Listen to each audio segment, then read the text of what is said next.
Let me show you another example why reviews are so important. I mean, so many businesses spend a lot of money on advertisements, basically, trying to get people into their store, and they'll have the store address.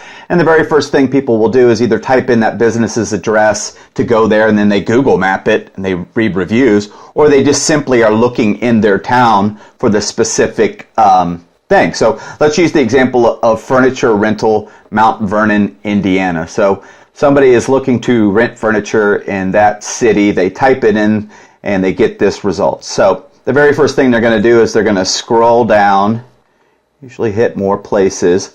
But look, right there, all the reviews are right there in front of their face. So it's obvious which ones are our clients, the Rent One locations, which stand out. But let's say that you're looking for a rent-a-center. Well, they have no reviews.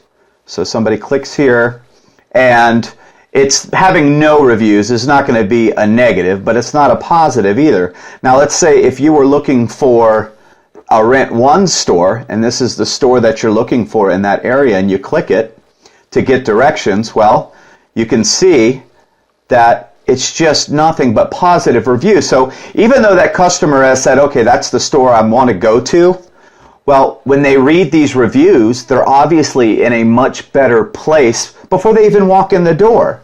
Now, the opposite can happen too. Let's say that they went to this store and it had negative reviews. Well, they're getting on here to Google Map it so they can find out how to get from their house to this store. And they click, they're over here, and they click on it so they can get directions. And then they scroll down and they see terrible reviews. Somebody's saying this place is awful, whatever it might be. Well, that might change that person's mind.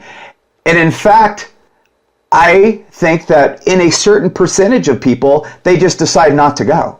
They're like, well, wait a second, I don't want that same experience. So your Google reviews can stop people from coming into your store, or they can put you in a much better place, in a much more trusting mood by the time you walk in the store. I always say it's like you could be the greatest restaurant in the world, but guess what? At the greatest restaurant in the world, they also have the most friendliest host who greets you and welcomes you and puts you in a good mood before you even sit down and taste the food. That is what Google reviews can do.